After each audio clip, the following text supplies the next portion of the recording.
सी plus plus इसके जो concept हैं, बेसिक कंसेप्ट है किसी भी प्रोग्रामिंग लैंग्वेज के लिए। हम लोग कोई भी प्रोग्रामिंग लैंग्वेज अगर प्रिपेयर करना चाहें तो अगर बेसिक्स हमको पता है कि बेसिक सी प्लस प्लस आता है तो आगे के हम लोग कोई भी प्रोग्रामिंग लैंग्वेज प्रिपेयर कर सकते हैं। सी प्लस प्लस ऐसे ऑब्जेक्ट ओरिएंटेड प्रोग्रामिंग लैंग्वेज कहा जाता है। Object oriented programming language.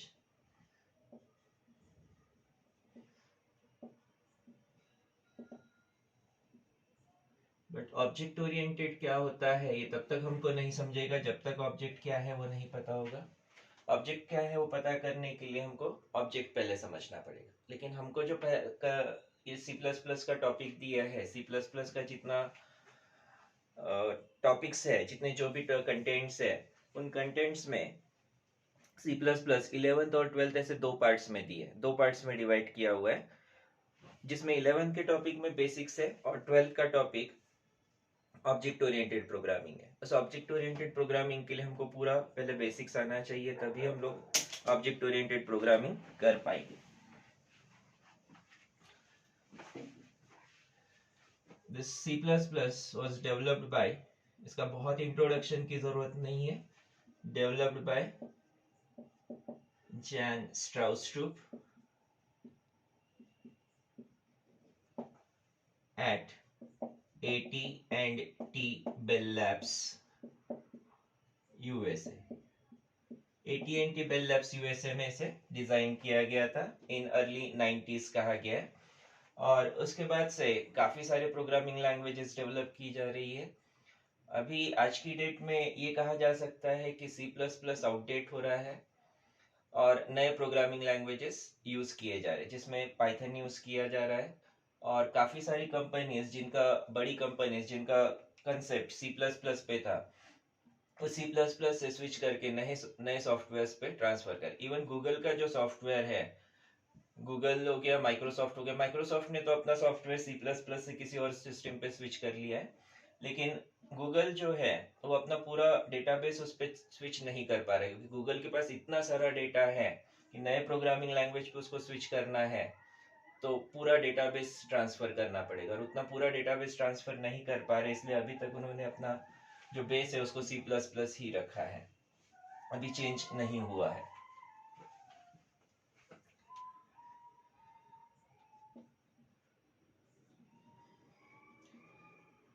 Tokens, tokens means smallest, जहां कहीं डाउट होगा तुरंत पूछ लेना, smallest individual unit in C++ statement. Token means smallest individual unit in C++ statement. हम लोग कोई स्टेटमेंट फ्रेम करते हैं तो उसमें अलग अलग पार्ट्स होते हैं। जैसे इंग्लिश में कोई स्टेटमेंट फ्रेम करते हैं तो उसमें भी नाउन, एडजेक्टिव, एडवर्ब ऐसे पार्ट्स होते हैं। उसी तरह से C++ का जो स्टेटमेंट बनता है उसमें अलग अलग पार्ट्स होते हैं। जब एक्चुअल हम लोग स्टेटमेंट फ्रेम करेंगे उस वक्त देखेंगे कि किस तरह के अलग अलग पार्ट्स हो सकते हैं। एक इंडिविजुअल पार्ट को टोकन कहा जाता है, एक स्मॉलेस्ट पार्ट को, स्मॉलेस्ट इंडिविजुअल यूनिट को टोकन कहा जाता है।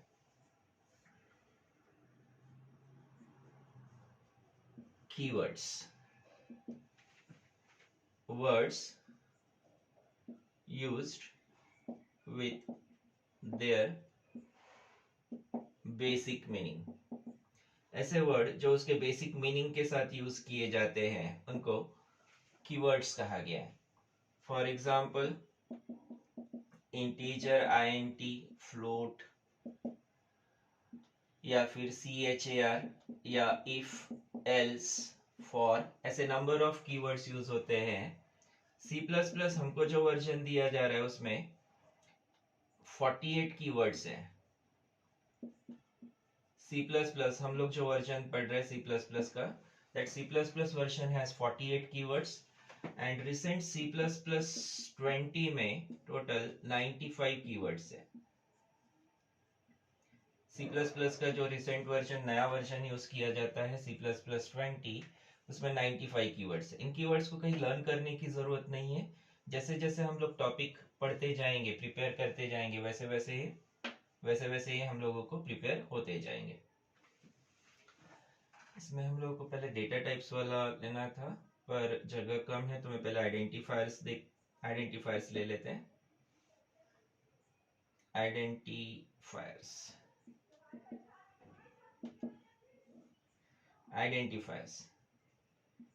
name given to a variable or array or function or class etc.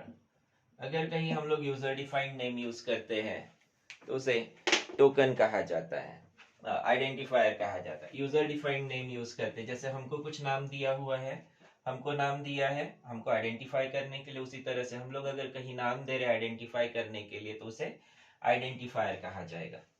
हम लोग कहीं अगर नाम यूज कर रहे हैं किसी को आइडेंटिफाई करने के लिए, चाहे वो वेरिएबल हो, चाहे एरे हो, फंक्शन हो या फिर क्लास हो, या फिर और कहीं दे रहे हैं हम लोग स्ट्रिंग है, ऐसे बहुत सारे कंसेप्ट है, फंक्शन हो गया, स्ट्रिंग हो गया, तो वहां अगर हम लोग नाम दे रहे हैं तो उसे आइडेंटिफायर कहा जाएगा। देन आइडेंटिफायर, ये नाम जो देते हैं इसके लिए कुछ रूल्स फॉलो किए जाते हैं। जैसे मैंने लास्ट इसमें भी बताया था आप लोगों को, लास्ट टाइम भी बोला था कि हम लोग हमारा नाम रखते वक्त कुछ रूल्स फॉलो करते हैं। सबसे पहला रूल तो ये होता है कि जो हमारे पेरेंट्स को पसंद आता है वही नाम रखेंगे, हमारे से नहीं पूछते हैं, जो उनको पसंद आया है वही नाम रखा गया था। यहाँ हमारी पसंद से कोई मतलब नहीं है इसको, इसके जो रूल्स है उन रूल्स को स्ट्रिक्टली फॉलो करना होता है। जैसे फर्स्ट रूल अगर हम लोग कंसीडर करते हैं तो alpha numerics can be used, alpha numerics use किया जा सकता है। Alpha numerics means alphanumerics means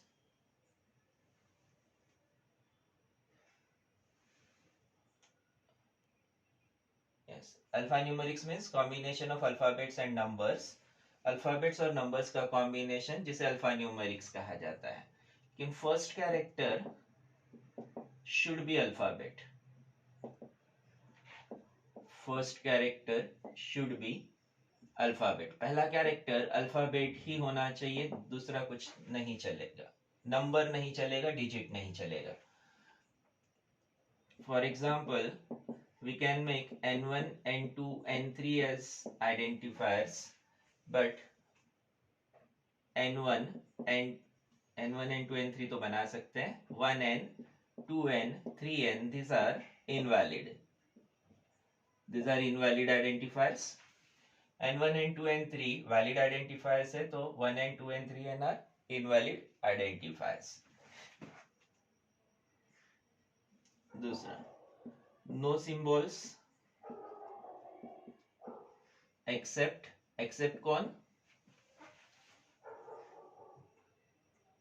कौन सा सिंबल यूज किया जा सकता है? Yes, underscore. No symbols except underscore is used. दो वर्ड्स को कनेक्ट करने के लिए बीच में जो डैश दिया जाता है, जैसे टोटल सम करना है तो टी अंडरस्कोर सम, ये जो बीच में नीचे लाइन आती है इसे अंडरस्कोर कहा जाता है। ये अंडरस्कोर सिर्फ एक सिंबल यूज होता है, इसके अलावा कोई सिंबल यूज नहीं होता है। Then upper case and lower case characters are distinct, upper case lower case characters are distinct. Upper case lower case ये अलग अलग है। For example small a and capital A are two different identifiers।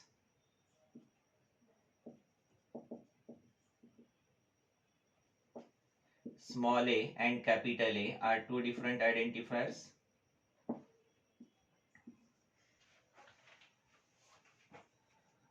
और क्या बता सकते हैं?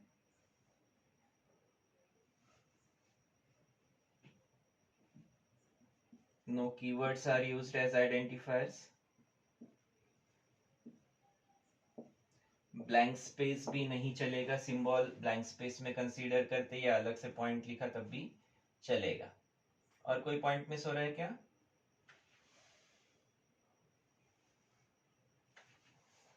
yes, no limit on length of identifiers, no limit on length of identifiers. Identifier बनाते हो कितने कैरेक्टर्स लेना है, इस पे कोई लिमिटेशन नहीं है। जिस एनवायरनमेंट में हम लोग C++ यूज करते हैं उस एनवायरनमेंट के अकॉर्डिंग आइडेंटिफायर की लेंथ डिसाइड हो सकती है।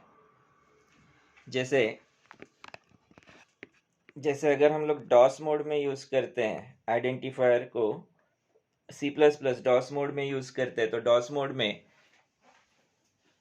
8 कैरेक्टर्स का रिस्ट्रिक्शन है, 8 के ऊपर कैरेक्टर्स नहीं आते।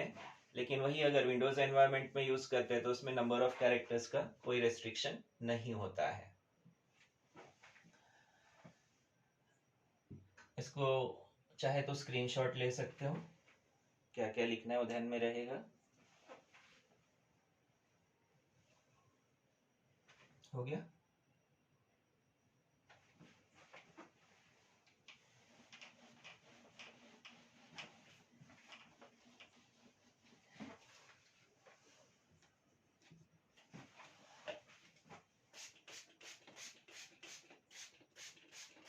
ये सब साथ साथ में प्रिपेयर करना है, क्योंकि साथ साथ में ही प्रिपेयर हो सकता है।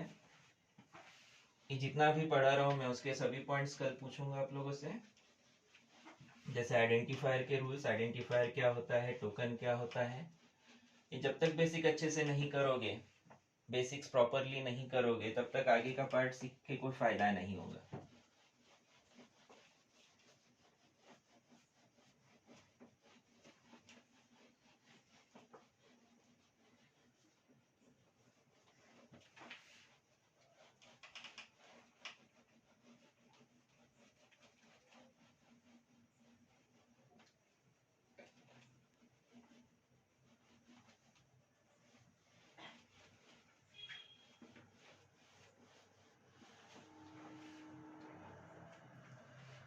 देन डेटा टाइप्स, ये टॉपिक इंपॉर्टेंट है हमारे लिए, बोर्ड में पूछा जाता है, बोर्ड में इस पे क्वेश्चन होता है, अच्छे से प्रिपेयर करना है। Data types is classified in 3 types। Data types को 3 टाइप्स में क्लासिफाई करते हैं। श्रेया, कौन कौन से 3 टाइप्स हैं? बेसिक, इसी को बिल्ट इन भी कहा जाता है, बेसिक और built in.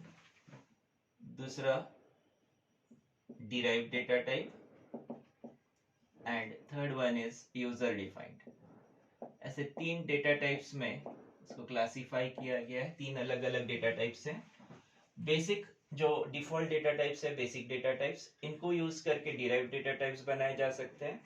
User defined data types जो यूजर अपने तरीके से बना सकता है। बेसिक डेटा टाइप्स, इनको फिर से 3 टाइप्स में क्लासिफाई करते हैं। इंटीग्रल, नेक्स्ट कौन सा है रीति? Yes, integral, floating and word. Basic data types are classified as integral data type, floating data type and word. Integral, यहाँ integral means ऐसे numbers, integer numbers जिसमें डेसिमल पॉइंट नहीं होता है, ऐसे नंबर्स जिसमें डेसिमल पॉइंट नहीं होता है। तो फ्लोटिंग मीन्स ऐसे नंबर जिसमें डेसिमल पॉइंट होगा। इंटीजर्स यानी ऐसे नंबर्स जिसमें डेसिमल पॉइंट नहीं होता है। तो फ्लोटिंग नंबर्स मतलब ऐसे नंबर्स जिनमें डेसिमल पॉइंट होता है। एंड वॉइड मीन्स एम्प्टी और नो डेटा, इसमें कोई डेटा नहीं होता है। इंटीग्रल टाइप इसे क्लासिफाई करते हैं इंटीजर और दूसरा क्या था?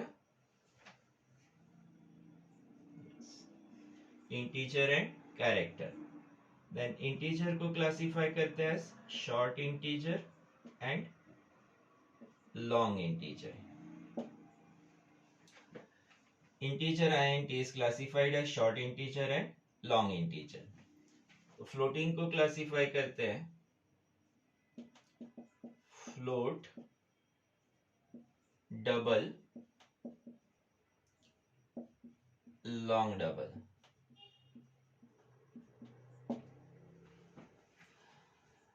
इनका साइज बताया जाता है बाइट्स में। बाइट्स, कैरेक्टर होता है 1 बाइट का, शॉर्ट होता है 2 बाइट्स का।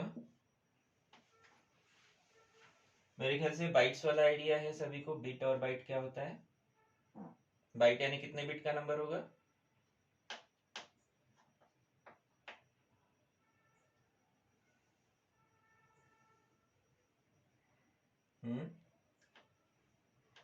ये सभी को आइडिया है, माइक्रो प्रोसेसर पढ़ा है हमने। 1 बाइट यानी 8 बिट होता है। नताशा, श्रेयश्री, आइडिया है byte means? Mayuri, 1 byte means 8 bit, ठीक है। दूसरा शॉर्ट बाइट, नहीं क्या था, character is of 1 byte, short integer is 2 byte, long integer has range of 4 bytes. वही फ्लोट का रेंज है 4 bytes, double 8 byte, long double 10 bytes.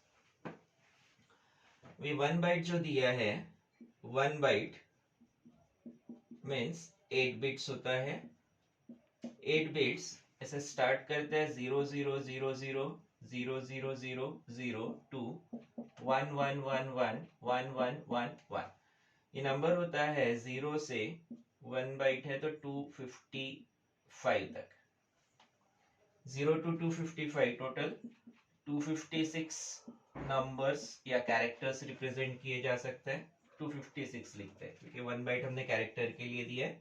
8 bit यानी 0 to 255 इसका रेंज है 256 कैरेक्टर्स का।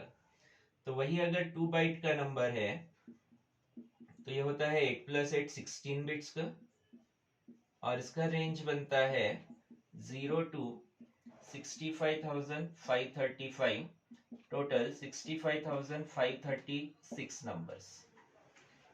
ये 1 बाइट का रेंज जो दिया है ये बताता है कि इसमें कितने कैरेक्टर्स रिप्रेजेंट किए जा सकते हैं। अगर 1 बाइट रेंज है तो इसमें total we can have 256 characters, उससे ज्यादा नहीं होंगे, उससे कम हो सकते हैं, उससे ज्यादा नहीं हो सकते। देन शॉर्ट इंटीजर अगर है, डिफॉल्ट जो हम लोग इंटीजर डिक्लेयर करते हैं शॉर्ट में होता है। अगर शॉर्ट इंटीजर डिक्लेयर करते हैं तो ये शॉर्ट इंटीजर का रेंज 2 बाइट्स का है। इसमें जो हाईएस्ट नंबर हम लोग दे सकते हैं वो है 65,535 वाला, 0 से स्टार्ट होता है, उस वजह से ये 65,535 तक नंबर दे सकते हैं। इससे बड़ा नंबर नहीं दे सकते, और इससे बड़ा नंबर अगर हमको चाहिए हो तो हम लोग फिर लॉन्ग का यूज करेंगे। 65,535 से बड़ा नंबर हमको चाहिए हो, हम लोग यूज करेंगे लॉन्ग इंटीजर। लॉन्ग इंटीजर का रेंज 4 बाइट्स का है। 256 का स्क्वायर करोगे तो 65,536 नंबर मिलेगा। इसका स्क्वायर करोगे तो ये 4 बाइट्स का नंबर मिलेगा। इसका रेंज काफी ज्यादा है 4 बाइट्स का, पर फिर भी ये जो रेंज है 4 बाइट्स का, आज की डेट में हम लोग जितने नंबर्स प्रोसेस करते हैं उसके लिए ये काफी छोटा माना जाता है। देन फ्लोटिंग यानी ऐसे नंबर्स जिसमें डेसिमल पॉइंट होता है, जिसमें फ्लोट 4 बाइट्स का होगा, डबल 8 बाइट का, तो इसका रेंज इससे ज्यादा होगा।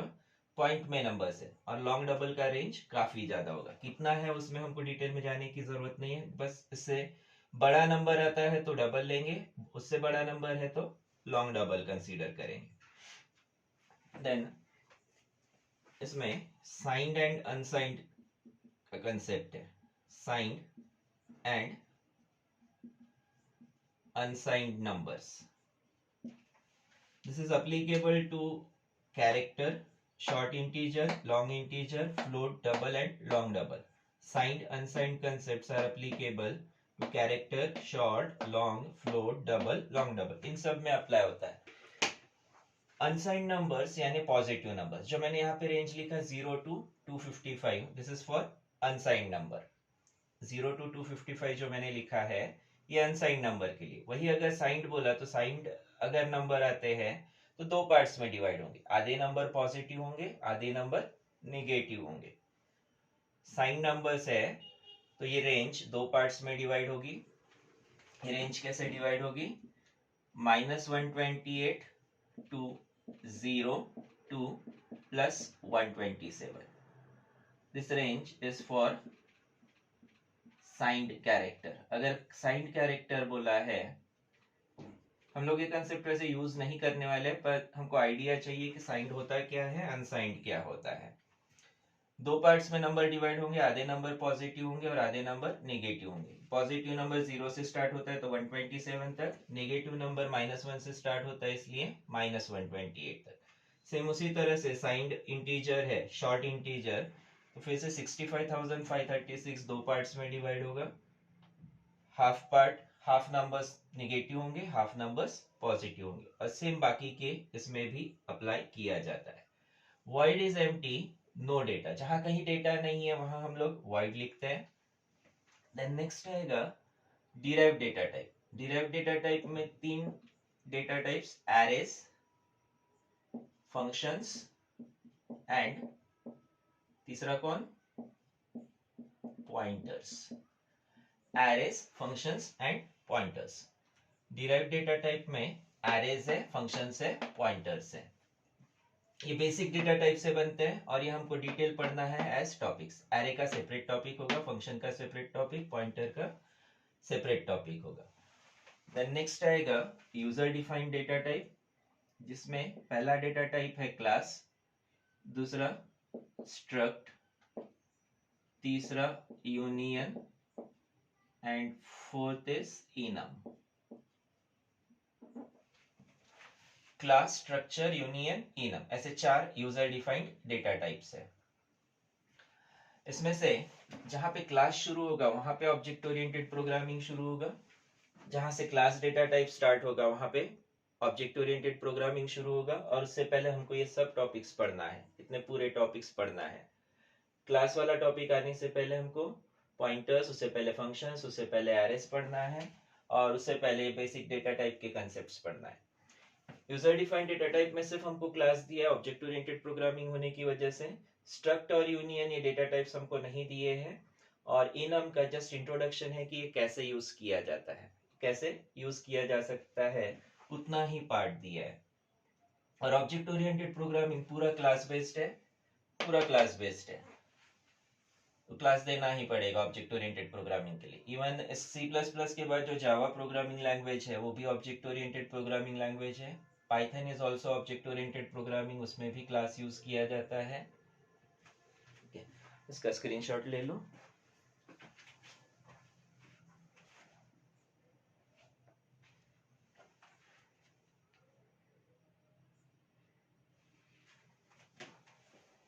और एक बार इसको अच्छे से देख लो, जहां तक हो सके मैं 5 मिनट देता हूँ, तुम लोग इसको अच्छे से प्रिपेयर कर लो, अभी कर लो तो ज्यादा अच्छा होगा।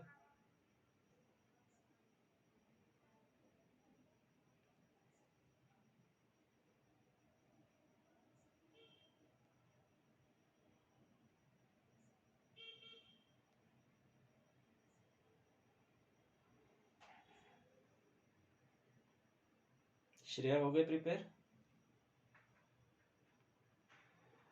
आंखें बंद करो और बताओ तो, कि बोर्ड पे लिखा हुआ है। चलो आंखें बंद करो और बताओ। हम्म हम्म हम्म हम्म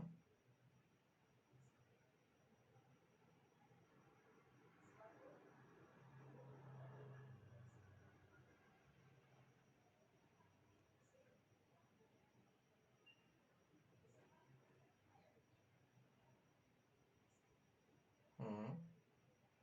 एक मिनट रुको रुको रुको रुको रुको रुको। इंटीग्रल के दो टाइप्स है, कौन से दो टाइप्स है? इंटीग्रल के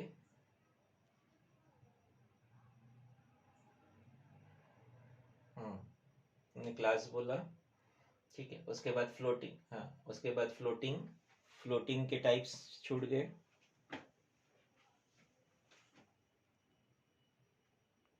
हम्म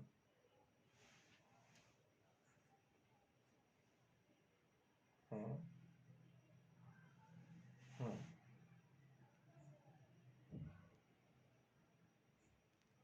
आइनम नहीं, इनम, इन्यूमरेशन का शॉर्ट फॉर्म है।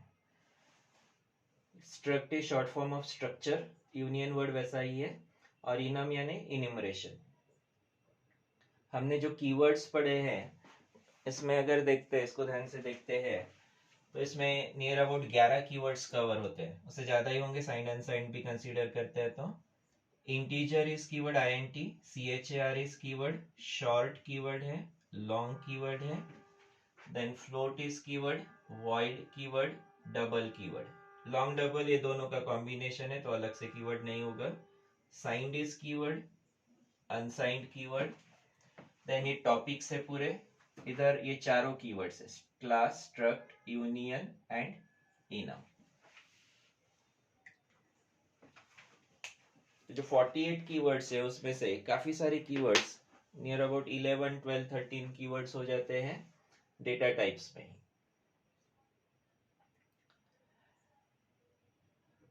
रीति तुम बताओ तो आंखें बंद करके।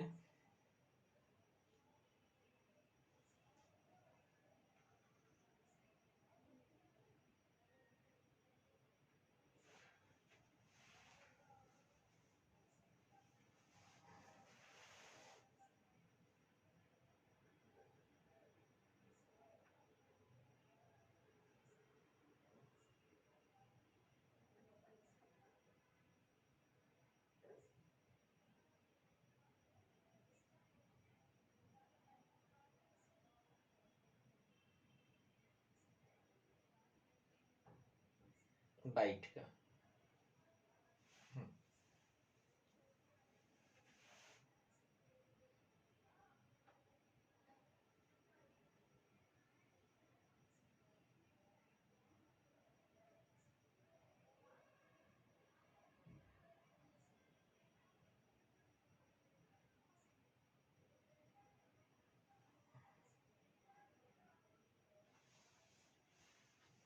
बराबर, ठीक है।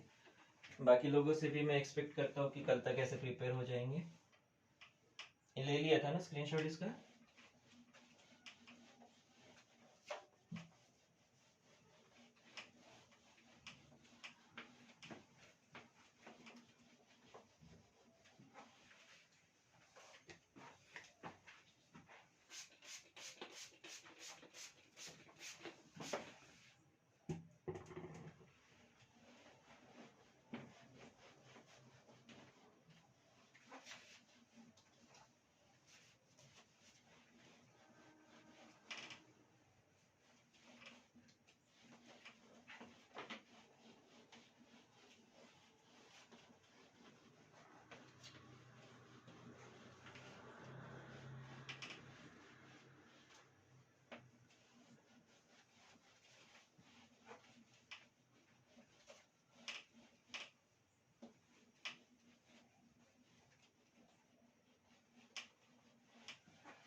देन नेक्स्ट देखते हैं variables.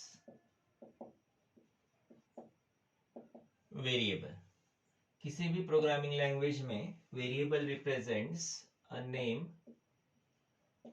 Name given to a memory location. Name given to a memory location. किसी भी प्रोग्रामिंग लैंग्वेज में नेम वेरिएबल रिप्रेजेंट करता है मेमोरी लोकेशन को। इसका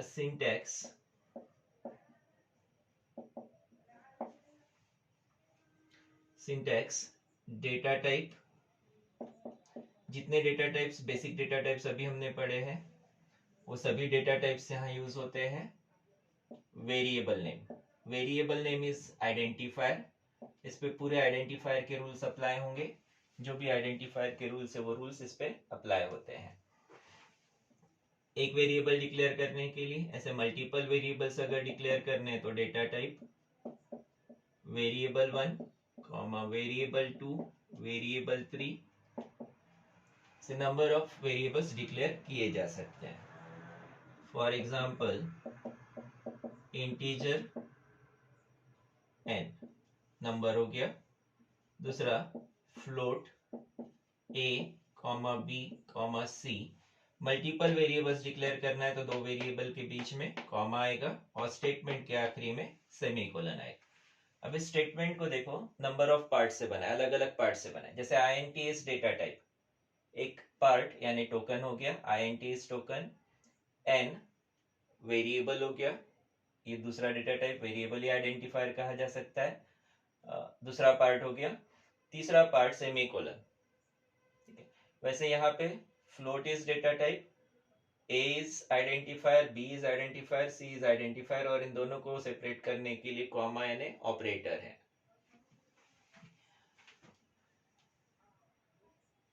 इंटीजर एन, एन यहाँ पे इंटीजर टाइप का वेरिएबल है, उसमें सिर्फ हम लोग ऐसे नंबर स्टोर कर पाएंगे जिसमें पॉइंट नहीं होगा। और हमने अगर पॉइंट वाला नंबर भी स्टोर करने की कोशिश करें, क्या हो सकता है अगर पॉइंट वाला नंबर स्टोर करने की कोशिश करें रीति?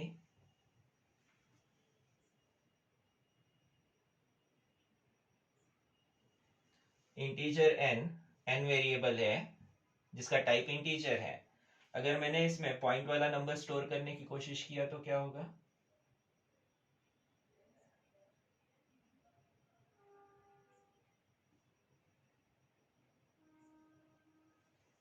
श्रेया,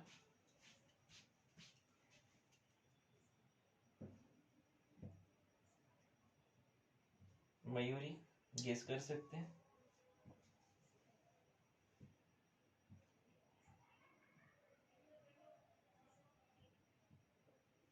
नताशा,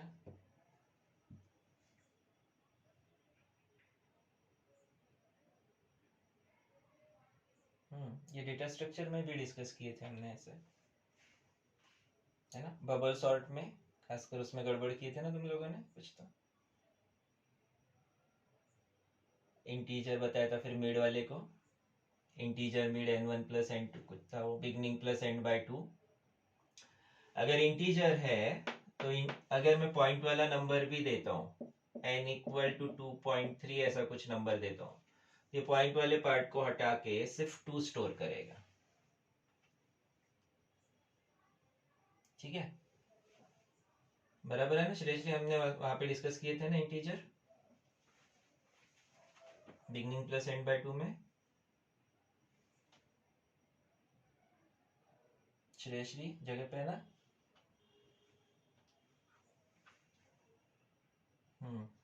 किस दिन करे थे वो भी याद है मुझे तुम्हारा, जिस दिन कनेक्ट नहीं हो रहा था उस दिन बबल सॉर्ट लिए थे हमने। वेरिएबल्स आइडेंटिफायर है तो आइडेंटिफायर के पूरे रूल्स इस पे अप्लाई होते हैं। Then dynamic initialization of variables, ये कंसेप्ट वैसे यहाँ समझ में नहीं आएगा, जस्ट मैं यहाँ बता देता हूँ क्या है, और जहां हम लोग एक्चुअल यूज करेंगे वहां उसको अच्छे से समझेंगे। Dynamic initialization of variable means जहां वेरिएबल की जरूरत है वहां उसे डिक्लेयर और डिफाइन किया जा सकता है। जैसे मुझे ऐड करना है sum equal to a plus b, लेकिन मुझे ये ध्यान में आ रहा है कि मैंने ए और बी को डिक्लेयर किया, बी को डिक्लेयर किया ही नहीं है, तो जहां मैं इसको यूज कर रहा हूँ वहीं पे इसको डिक्लेयर किया जा सकता है, इसको डिक्लेयर कर सकता हूँ। जहां इस वेरिएबल की जरूरत है वहीं पे उसे डिक्लेयर किया जा सकता है, हम लोग कर सकते हैं, इसे कहा जाता है डायनामिक इनिशियलाइजेशन ऑफ वेरिएबल। जैसे एवरेज कैलकुलेट करना है, मैंने बाकी वेरिएबल्स n1 n2 n3 तो डिक्लेयर कर लिए, सम वेरिएबल भी डिक्लेयर कर लिया था। अब एवरेज कैलकुलेट करते वक्त मुझे याद आ रहा है कि मैंने एवरेज के लिए कोई वेरिएबल डिक्लेयर ही नहीं किया, तो जहां इसकी जरूरत है वहीं पे उसको डिक्लेयर कर सकते हैं, इसे कहा जाता है dynamic initialization of variables.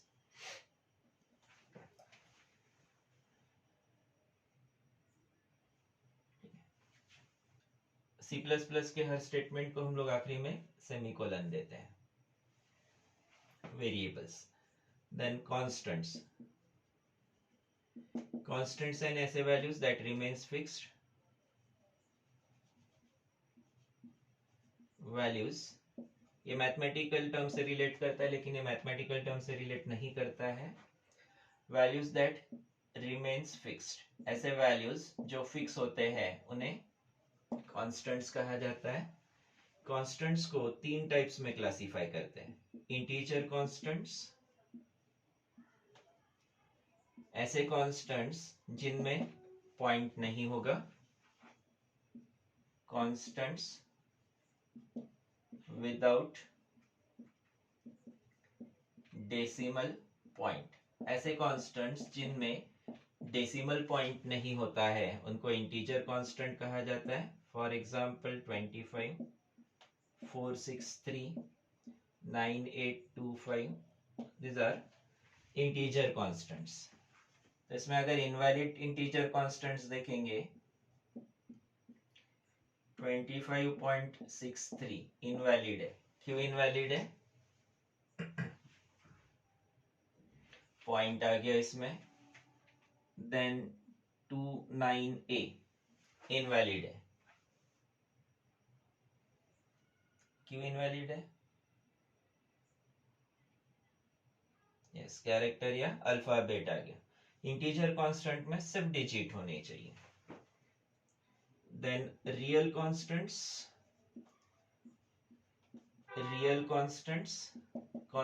With decimal point, constants with decimal point. ऐसे कांस्टेंट जिसमें डेसिमल पॉइंट होता है उसे रियल कांस्टेंट कहा जाता है। इसे दो तरह से रिप्रेजेंट करते हैं। इसे दो टाइप्स में रिप्रेजेंट करते हैं। एक तो फ्रैक्शनल फॉर्म,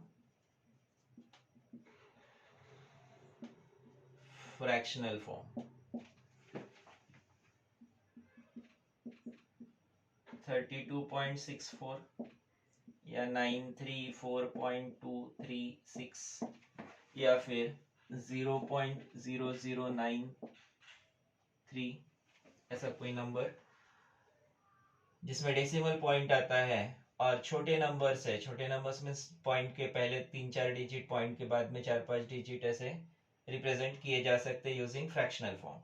लेकिन कई बार ऐसा होता है कि नंबर्स काफी बड़े होते हैं, पॉइंट के बाद काफी सारे जीरोस लगे होते हैं, या पॉइंट के पहले लेफ्ट साइड वाला जो पार्ट है इस पार्ट में भी काफी सारे डिजिट होते हैं। ऐसी केस में फ्रैक्शनल फॉर्म कन्वीनियंट नहीं होता है। उसके लिए यूज करते हैं, उस वक्त यूज किया जाता है एक्सपोनेंट फॉर्म। एक्सपोनेंट फॉर्म या एक्सपोनेंशियल फॉर्म, जिसमें 1.6 into 10 to the power minus 19 charge of electron is represented as 1.6 e minus 19. 1.6 e minus 19. 1.6 e minus 19 means 1.6 into 10 to the power minus 19. 1.6 into 10 to the power minus 19 लिखते वक्त 10 to the power ये ऊपर raise करने के लिए keyboard पे कोई option नहीं है, इसलिए एक्सपोनेंट का ऑप्शन दिया है। 1.6 e minus 19 means e minus 19 means 10 to the power minus 19। वही अगर कोई पॉजिटिव नंबर लिखते हैं 9.3 into 10 to the power 31, even इसको माइनस निगेटिव कर सकते हैं। तो this we can write as 9.3 minus 9.3 e can be small or capital e 31। Positive negative दोनों लिख सकते हैं। इसमें से जो ई से लेफ्ट वाला पार्ट होता है इसे मैंटिसा कहा जाता है। ई से लेफ्ट वाला पार्ट उसे मैंटिसा कहा जाएगा। तो ई से राइट में जो पार्ट होता है इसे एक्सपोनेंट कहा जाता है। ई का लेफ्ट वाला जो पार्ट है इसे मैंटिसा कहा जाता है। तो ई के राइट में जो पार्ट है उसे क्या कहा जाएगा? ई के राइट वाले पार्ट को यस एक्सपोनेंट। ई से लेफ्ट में जो पार्ट है उसे मैंटिसा कहा जाएगा। तो ई के राइट साइड में जो पार्ट है उसे एक्सपोनेंट कहा जाता है। कुछ रूल्स फॉलो किए जाते हैं, जैसे इंटीजर कांस्टेंट्स में कुछ रूल्स फॉलो किए हमने। यहाँ पे इनवैलिड बताया, ये नहीं आना चाहिए। उसी तरह से एक्सपोनेंट फॉर्म के लिए कुछ रूल्स फॉलो करते हैं। जैसे फ्रैक्शनल फॉर्म के लिए भी पॉइंट होना चाहिए। सबसे पहला रूल तो पॉइंट होना चाहिए, और इसमें इंटीजर कांस्टेंट के केस में पॉइंट नहीं होना चाहिए। ये सबसे पहला रूल। देन एक्सपोनेंट फॉर्म लिखते वक्त this mantissa can be positive और negative, exponent can also be positive और निगेटिव। मैंटिसा ये पॉइंट में हो सकता है, 1.6 या 9.3 ऐसा नंबर हो सकता है, लेकिन एक्सपोनेंट हमेशा इंटीजर में होगा, ये पॉइंट में नहीं आएगा। एक्सपोनेंट ये वाला पार्ट जहां तक मुझे आइडिया है, मैंने अभी तक ऐसे नंबर नहीं देखे कि 2 इंटू 10⁴ तुम लोगों ने सॉल्व किया ऐसे नंबर्स? ऐसे नंबर सॉल्व नहीं आते हैं। वैसे यहाँ पे भी ध्यान रखेंगे, एक्सपोनेंट में ऐसे नंबर्स नहीं देंगे। देन तीसरा कांस्टेंट टाइप है कैरेक्टर कांस्टेंट। इसको नंबर ले लेते हैं 1 2, और तीसरा आएगा character constant.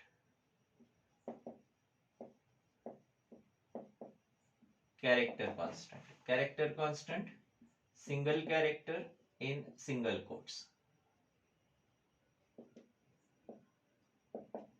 Single character in single quotes. एक ही कैरेक्टर होगा और सिंगल कोट्स में होगा। वो कैरेक्टर चाहे जो भी हो, जैसे अल्फाबेट ए है, या फिर इक्वल टू साइन है, या डॉलर साइन है, कोई भी सिंबल हो सकता है, या फिर डिजिट है। सिंगल कोट्स में है तो उसे सिंगल कैरेक्टर कहा जाता है।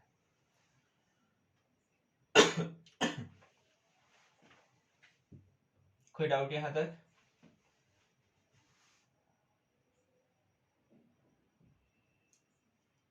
ठीक, इसका स्क्रीनशॉट ले लो।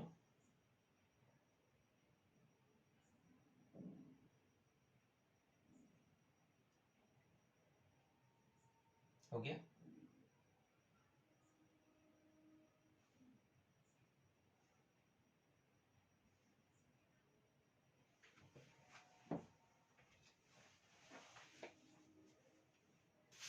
वेरिएबल का डेफिनेशन ध्यान में रखना। Variable is name given to a memory location, और syntax data type variable name.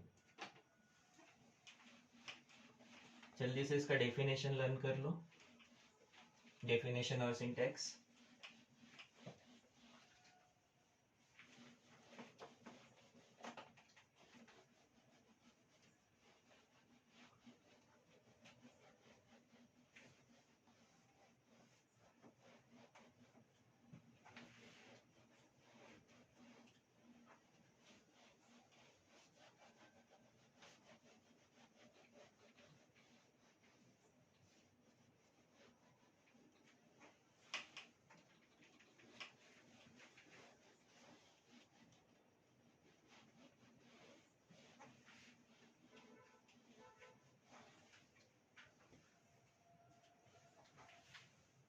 हो गया?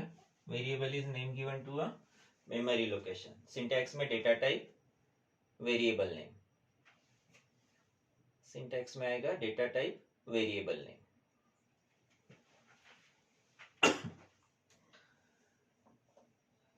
देन नेक्स्ट देखते हैं structure. Structure of C plus plus programme.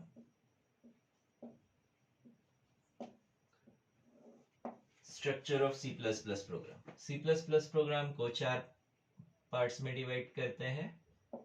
पहला होता है include files, then class declaration,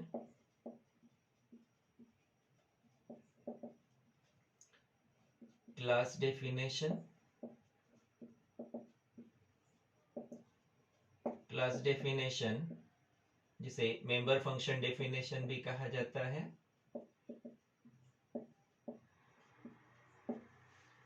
and main function.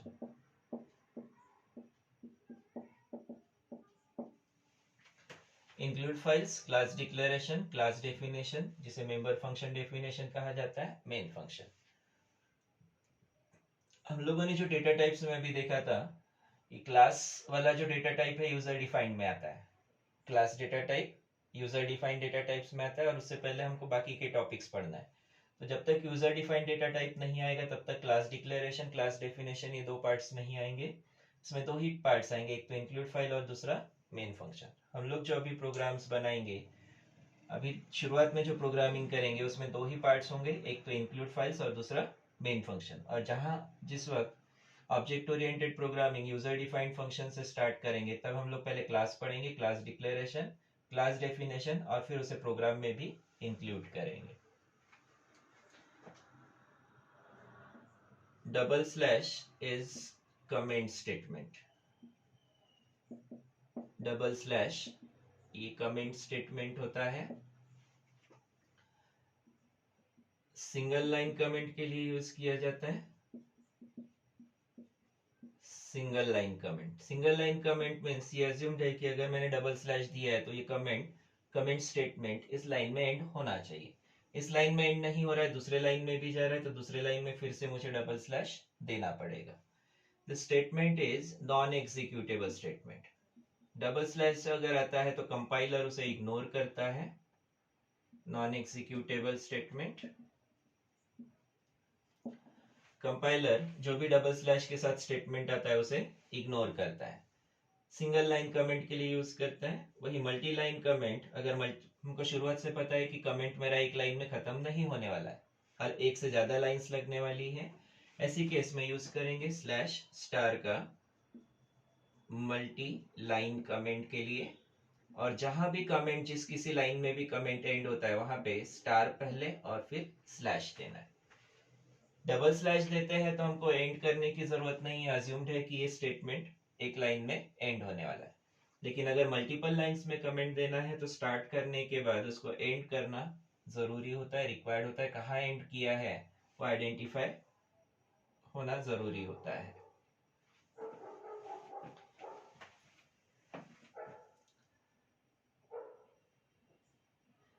Comment statement C++ programme, या हम लोगों ने शायद पहले लिया था my first programme.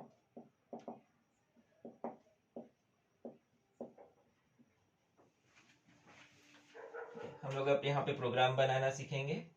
Include files, programme हमारा दो ही पार्ट्स में बनेगा, एक तो इंक्लूड फाइल्स और दूसरा मेन फंक्शन।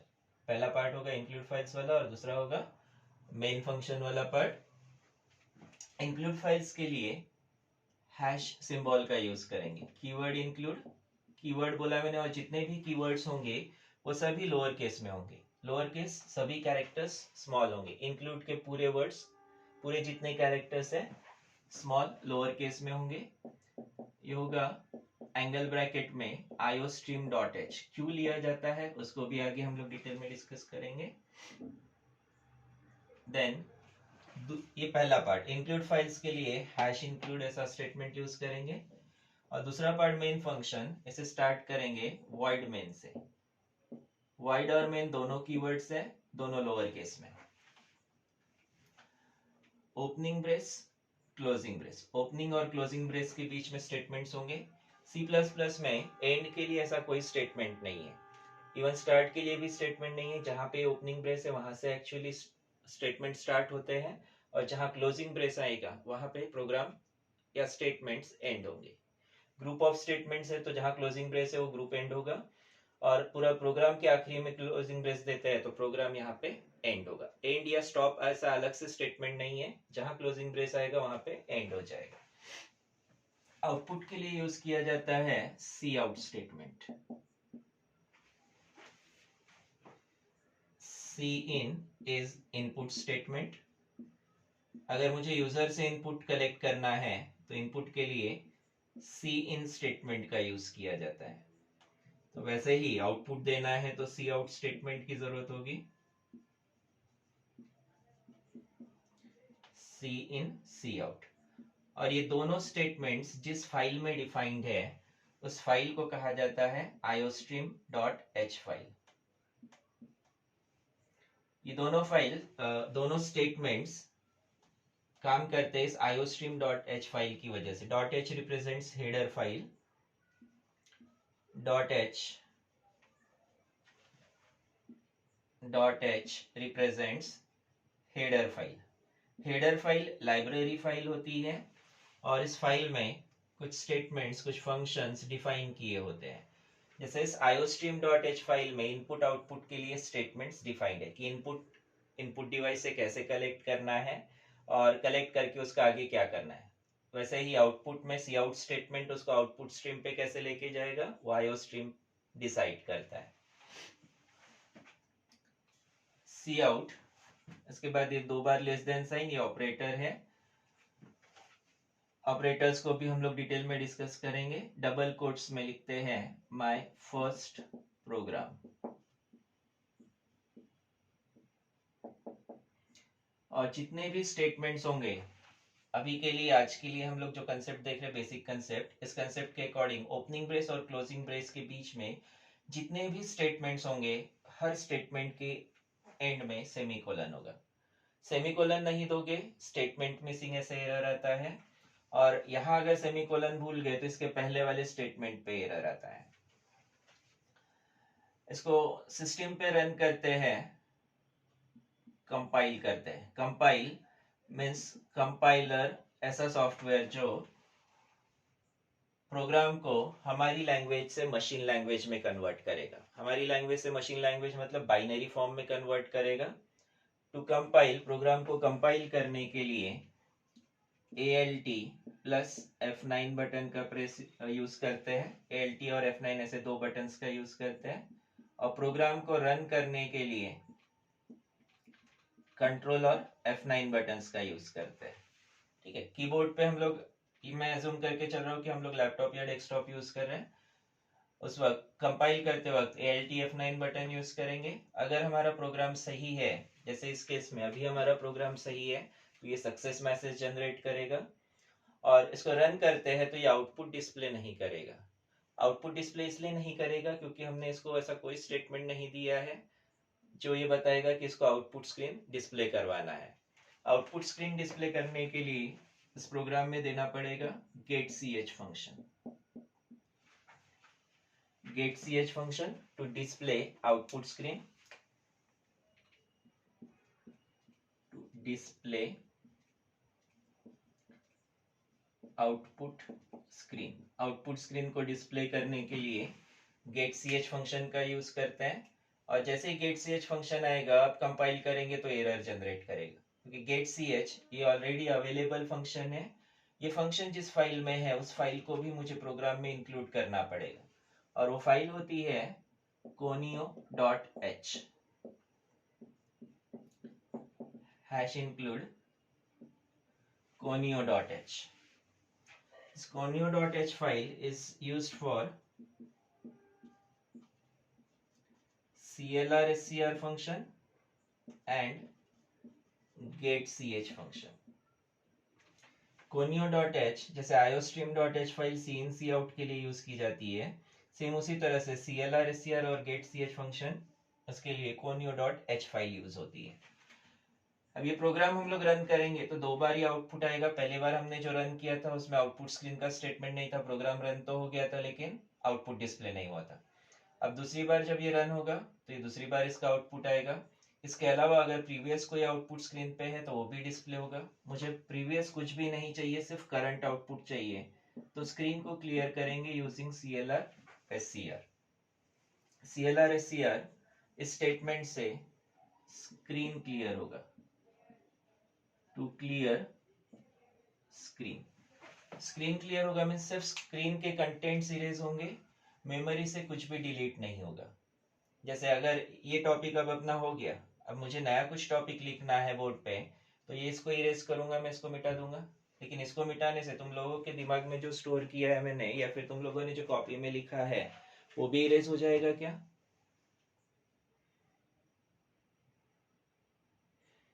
नहीं होगा। ठीक है,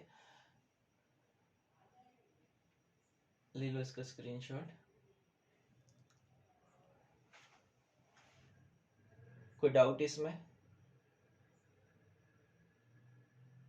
तू नहीं घेतेगा?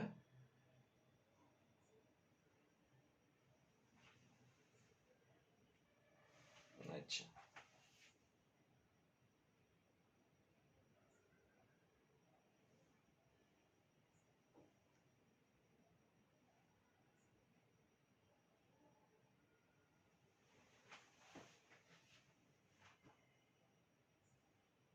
अभी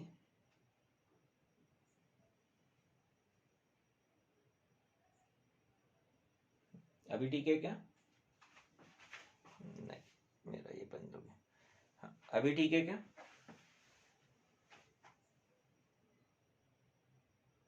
ठीक है, अभी ले लो।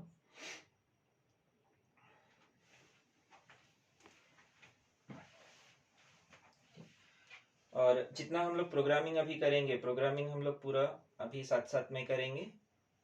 आज एक आधा ही प्रोग्राम लेते, ज़्यादा नहीं लेते। आज तुम लोग पूरा अच्छे से बेसिक्स प्रिपेयर करो। कल हम लोग कुछ एग्जाम्पल्स देखेंगे। आज एक प्रोग्राम मैं और ले रहा हूँ।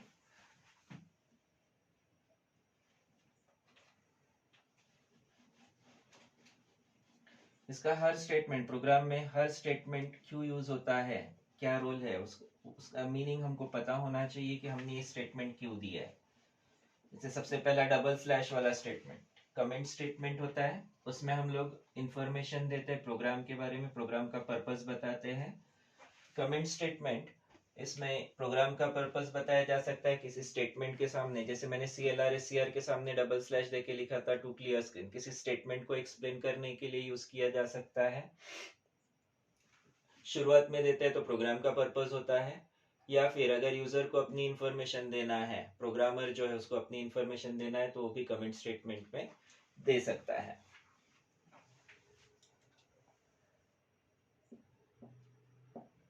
सम ऑफ टू नंबर्स,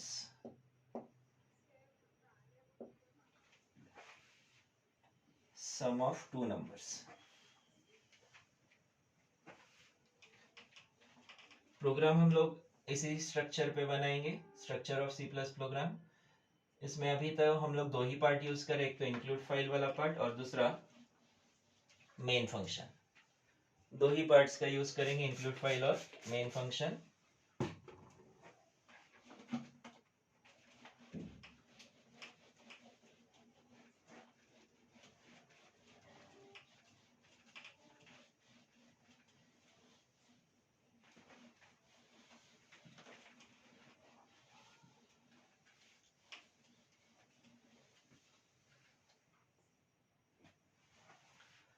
देन कोई भी प्रोग्राम बनाते वक्त हम लोग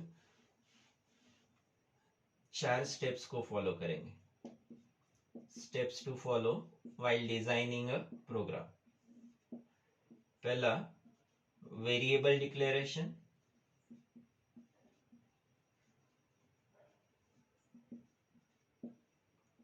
दूसरा, इनपुट। तीसरा, प्रोसेस। And fourth, output. ऐसे 4 स्टेप्स में प्रोग्राम डिजाइन करेंगे। स्टार्ट करते वक्त हम लोग वेरिएबल डिक्लेरेशन से स्टार्ट करेंगे। इस मेन के अंदर जो हमको स्टेप्स फॉलो करना है, ठीक है, स्ट्रक्चर तो यही रहेगा, लेकिन मेन के अंदर जो हमको स्टेप्स फॉलो करना है उसमें पहले वेरिएबल डिक्लेरेशन, फिर इनपुट, फिर प्रोसेस, फिर आउटपुट। लेकिन सोचते वक्त सबसे पहले प्रोसेस को सोचेंगे। प्रोसेस करना क्या है, जब तक हमको करना क्या है वो पता नहीं होगा तब तक बाकी का कुछ भी नहीं बनेगा। हम लोग पहले स्टेटमेंट से, वेरिएबल डिक्लेरेशन से शुरू करने की कोशिश करेंगे, वैसा प्रोग्राम नहीं बनेगा। हमको स्टार्ट करना है प्रोसेस वाले पार्ट से। हमको स्टार्ट करना है प्रोसेस वाले पार्ट से। प्रोसेस अगर बन जाता है तो बाकी के 3 स्टेप्स आराम से बन जाएंगे। प्रोसेस, अब सम ऑफ टू नंबर्स में क्या प्रोसेस होगा? दो नंबर्स को ऐड, दो नंबर्स ऐड करायचे, बरोबर। दो नंबर्स को ऐड करना है और उससे रिजल्ट जनरेट होगा, सम जनरेट होगा। दो नंबर्स ऐड करेंगे और उन दो नंबर से सम जनरेट होगा। तो मुझे 3 वेरिएबल्स चाहिए होंगे, एक पहले नंबर के लिए, एक दूसरा नंबर के लिए और तीसरा सम के लिए। ऐसे 3 वेरिएबल चाहिए होंगे। से डिक्लेयर, ये वेरिएबल डिक्लेरेशन। इनपुट, नंबर की वैल्यू या तो डायरेक्ट दे सकते हैं या फिर यूजर से कलेक्ट कर सकते हैं। इनपुट में दो नंबर्स जो हमको ऐड करने हैं वो इनपुट में चाहिए, प्रोसेस में एडिशन होगा, और आउटपुट में जो रिजल्ट जनरेट होगा उसे आउटपुट में डिस्प्ले करना है। वेरिएबल डिक्लेरेशन, यहाँ हमको ऐसा स्पेसिफाई नहीं किया तो हम लोग वेरिएबल्स किसी भी डेटा टाइप में ले सकते हैं एक्सेप्ट कैरेक्टर। कैरेक्टर वाले वेरिएबल्स ऐड नहीं होंगे। इंटीजर में ले सकते हैं, फ्लोट में ले सकते हैं, डबल ले सकते हैं, लॉन्ग डबल ले सकते हैं। इंटीजर में लेंगे। मयूरी माइक बंद कर।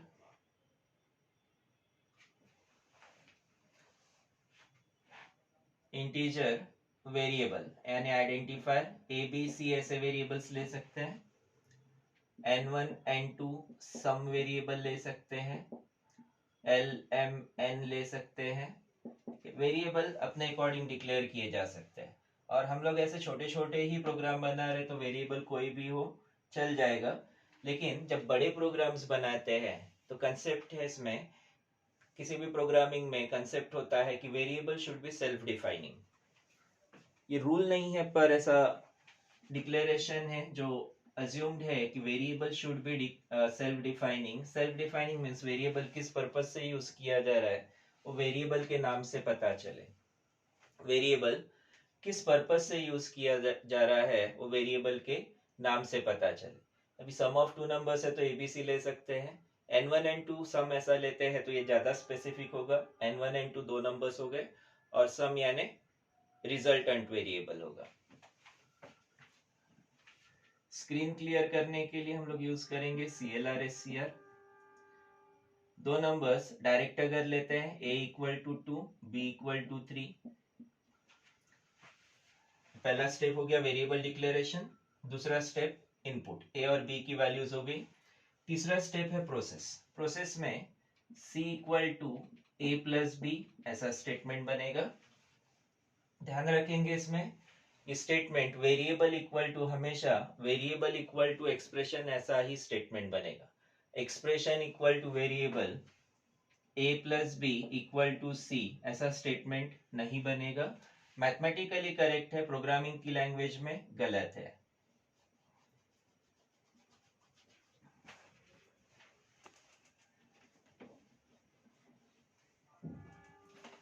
c equal to